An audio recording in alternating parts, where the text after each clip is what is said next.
Hola, buenos días. Este vídeo tiene como finalidad analizar las críticas vertidas por los medios vinculados a Podemos ante la posición adoptada por el Pleno de la Sala de lo Penal del Tribunal Supremo, que ha avalado la posibilidad de revisar a la baja las penas ya impuestas con anterioridad a la entrada en vigor de la ley del solo sí es sí. Y la razón por la que hago este vídeo tan tarde es porque esperaba la publicación de la sentencia para así comentarla y hacer este vídeo con más conocimiento de causa.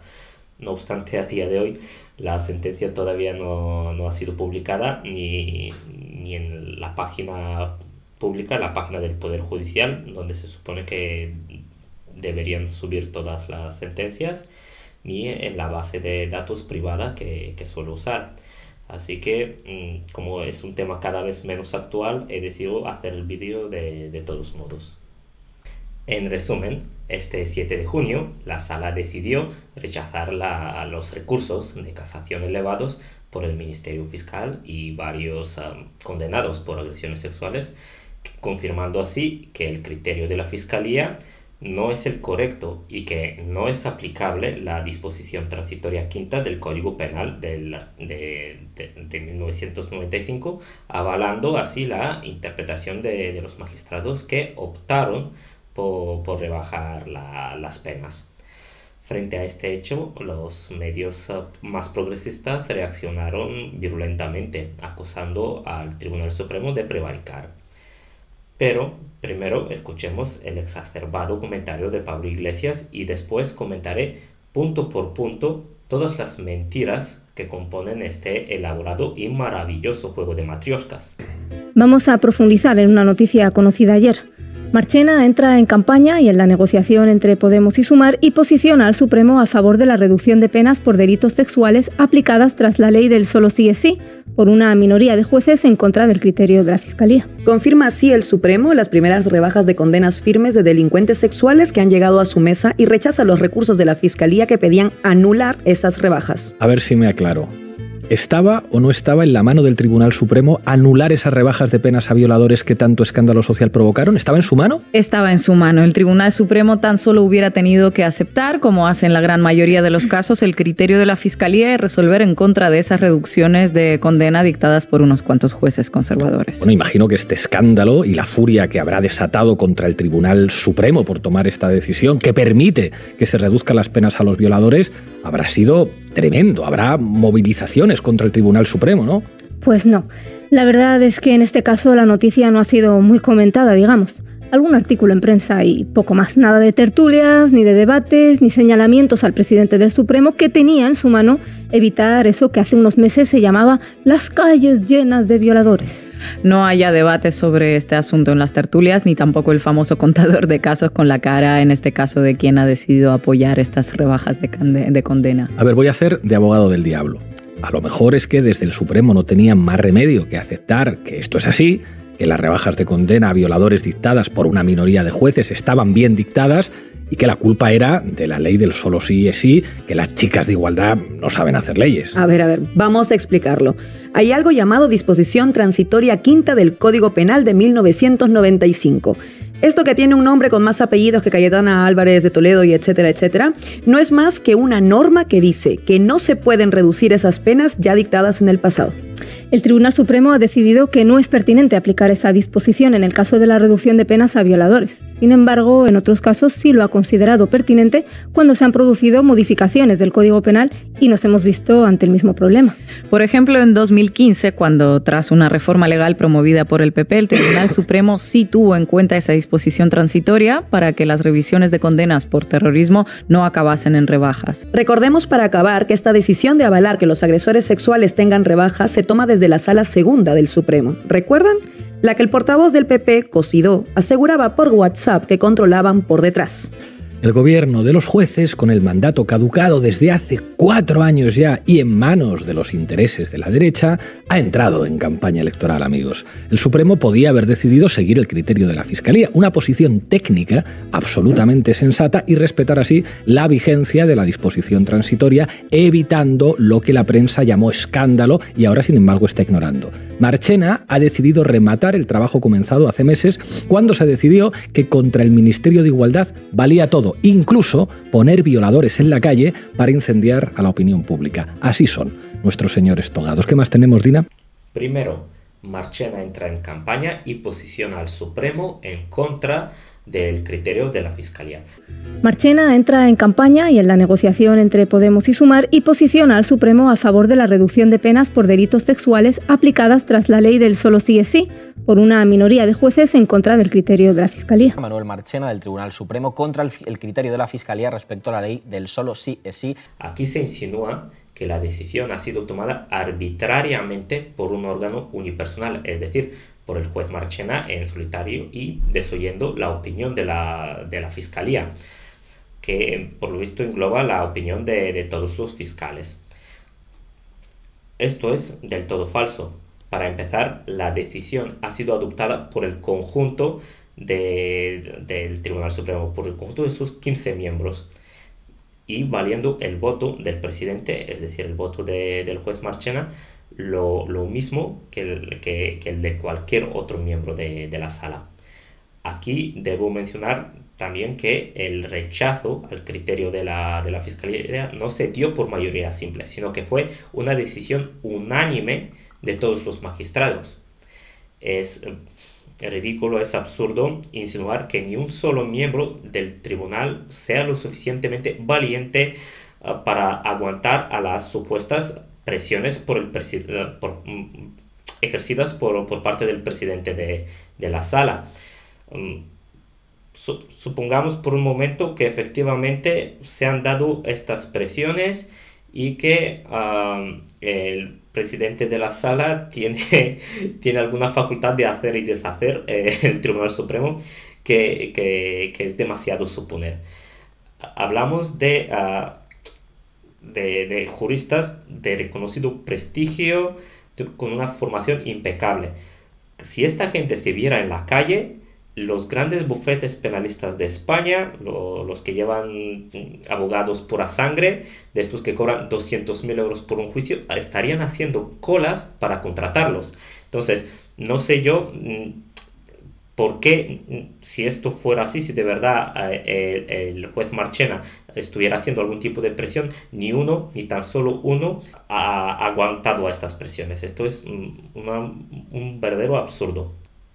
Por otro lado, el criterio de la Fiscalía es en realidad el criterio del fiscal general, que en este caso es Álvaro García Ortiz, elegido a dedo por el Consejo de Ministros del mismo gobierno que aprobó la ley que generó este conflicto.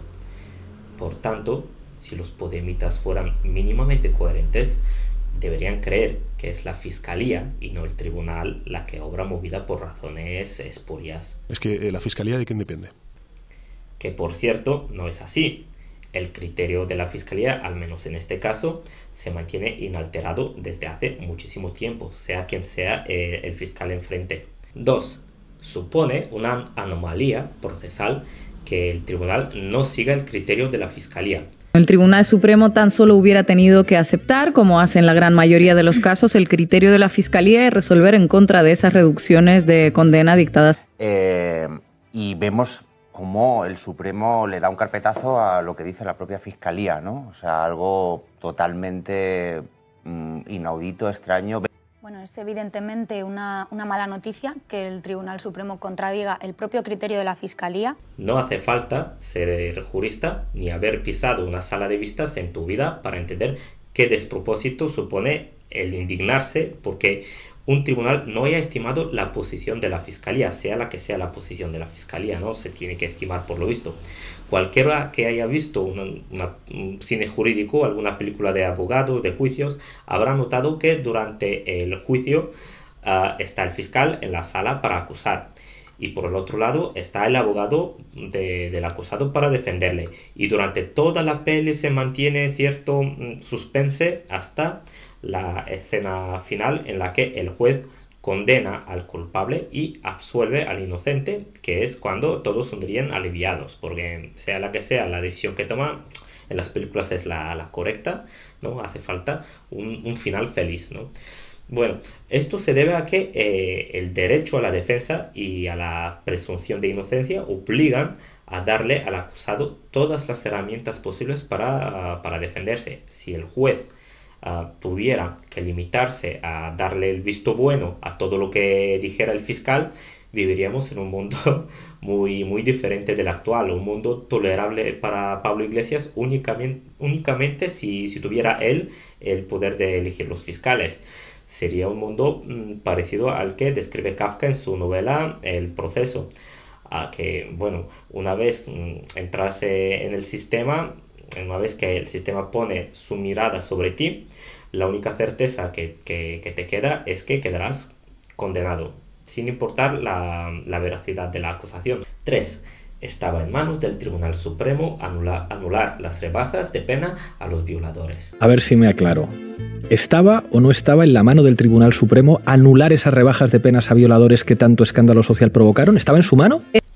Y sí y no. El Tribunal Supremo no está para dictar resoluciones que agraden al poder político o apacigüen al electorado, sino para interpretar las normas, en este caso el artículo 2.2 del Código Penal y la ley del solo sí es sí, conforme el lugar que ocupan en la jerarquía de normas, su relación con el resto de normas y los principios rectores que rigen en el ámbito del derecho penal, como los principios que recogen los derechos fundamentales de la Constitución o el contenido de los tratados y convenios supranacionales ratificados por España.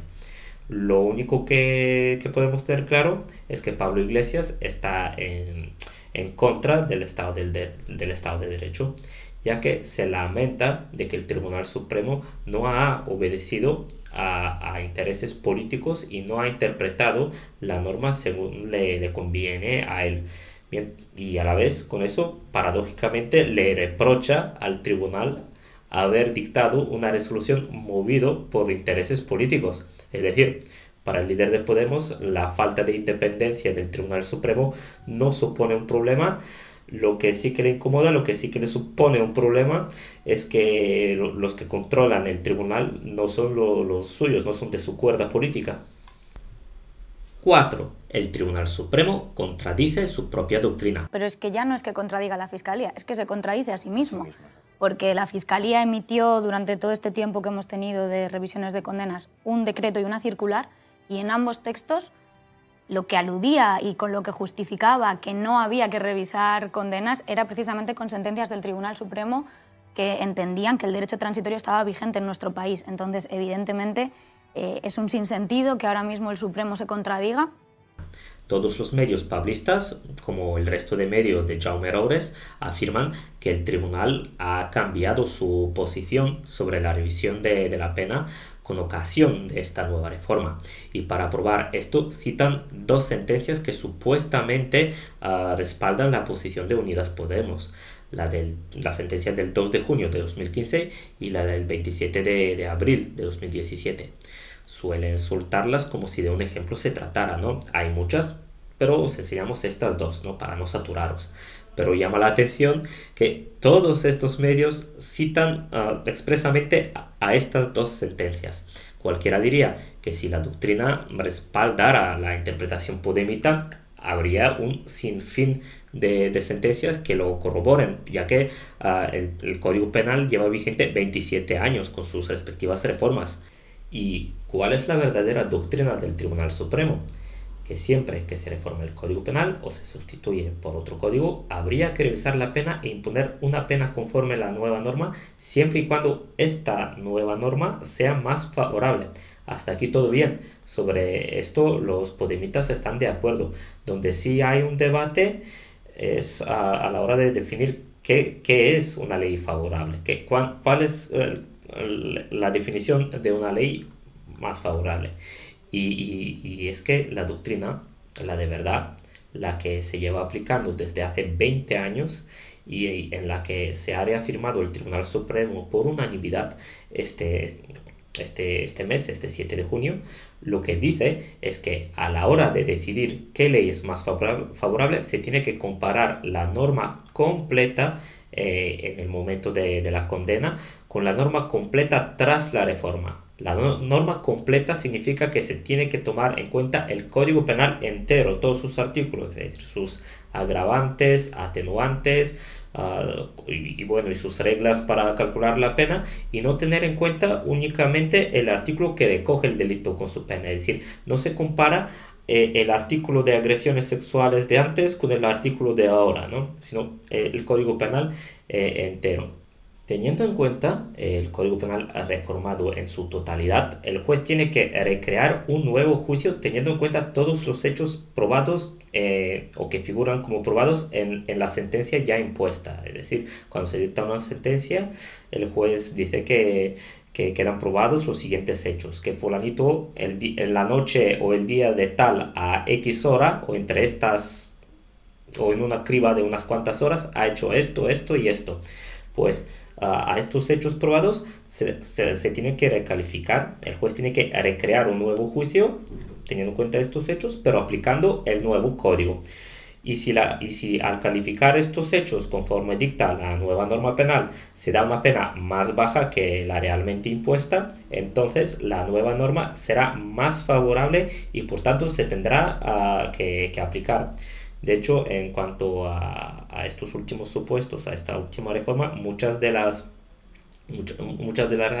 rebajas se dan porque ciertos hechos que antes se considerarían un agravante, ahora los han metido, ahora vienen incluidos dentro de la descripción del delito, por tanto no agravan nada. Son hechos que describen ya un tipo básico de lo que viene a ser el delito.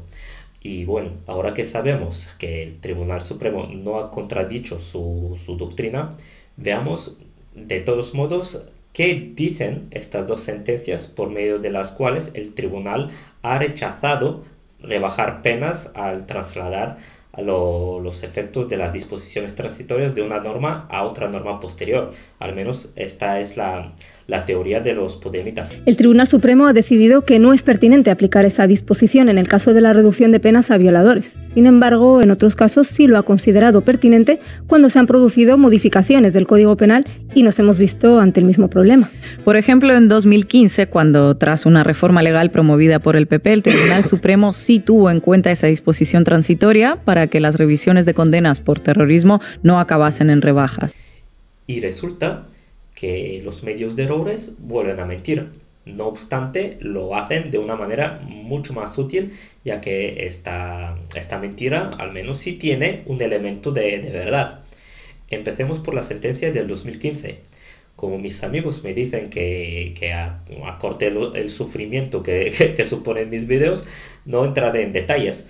Pero esta sentencia de unas 270 páginas trata de que un porrón de etarras solicitaron la rebaja de sus penas por entender que les es de aplicación la Ley 2/2015 aprobada por el gobierno de Rajoy, por entender que esta ley les es más favorable que la que les aplicaron.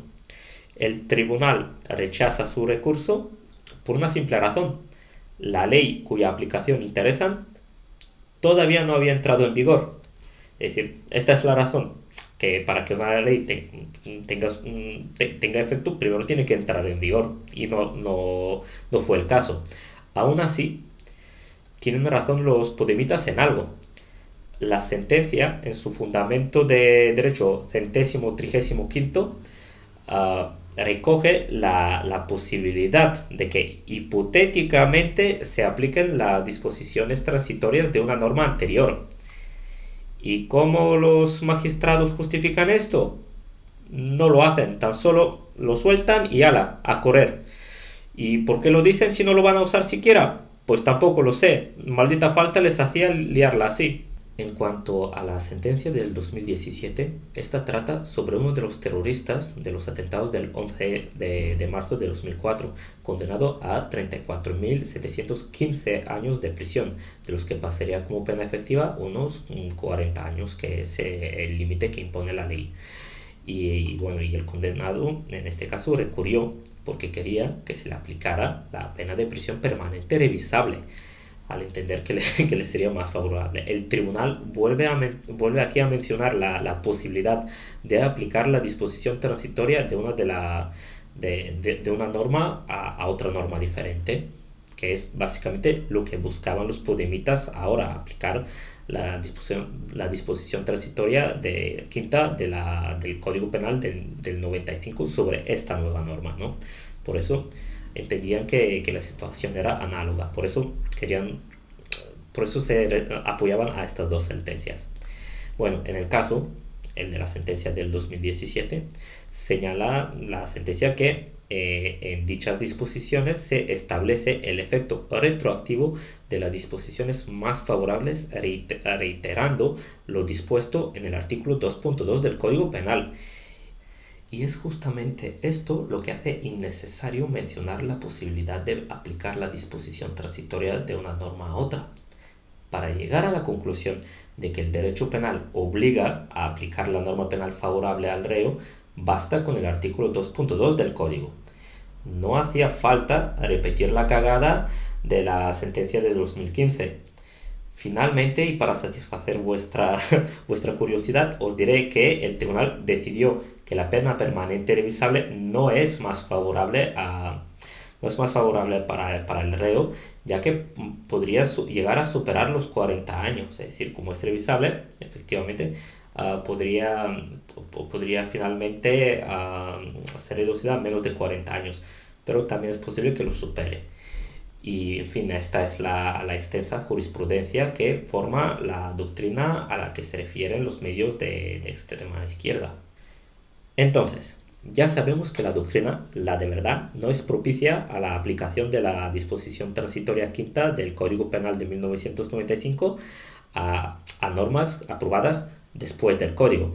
Pero de poder aplicarse esta disposición, esto significaría rechazar la posibilidad de rebajar las penas. Hay algo llamado disposición transitoria quinta del Código Penal de 1995. Esto, que tiene un nombre con más apellidos que Cayetana Álvarez de Toledo y etcétera, etcétera, no es más que una norma que dice que no se pueden reducir esas penas ya dictadas en el pasado.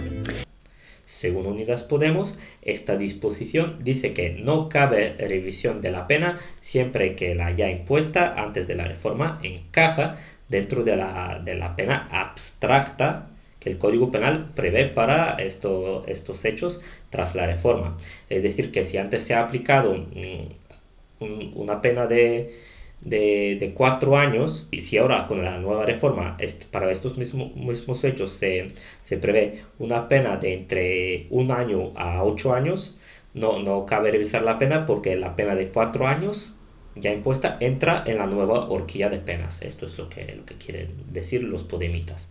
Pero esta interpretación de la norma la he podido ver en una única sentencia del Tribunal Supremo, la del 1997, siendo el ponente de la sentencia el magistrado Conde Pompidou Tourón, que desde este año es el presidente del Tribunal Constitucional. Como ya os dije, no he encontrado otra sentencia del Tribunal Supremo que aplique esta interpretación. Hasta el mismo magistrado de la sentencia del 97, es decir, el magistrado Conde Pompidou, ha rectificado sumándose a la doctrina mayoritaria. La confusión se debe a que la disposición estipula que en las penas privativas de libertad no se considerará más favorable a este código cuando la duración de la pena anterior impuesta al hecho con sus circunstancias sea también imponible con arreglo al nuevo código. Se exceptúa el supuesto en que este código contenga para el mismo hecho la previsión alternativa de una pena no privativa de libertad. En tal caso, deberá revisarse la sentencia. Es justo la definición de pena imponible con arreglo al nuevo código lo que crea el problema. Y es que la doctrina consolidada lo que dice es que el principio de proporcionalidad y el derecho a la aplicación de la pena más favorable al reo exige que la comparación se tiene que hacer entre la pena ya impuesta y la pena concreta e individualizada que sería aplicable con arreglo a la nueva norma.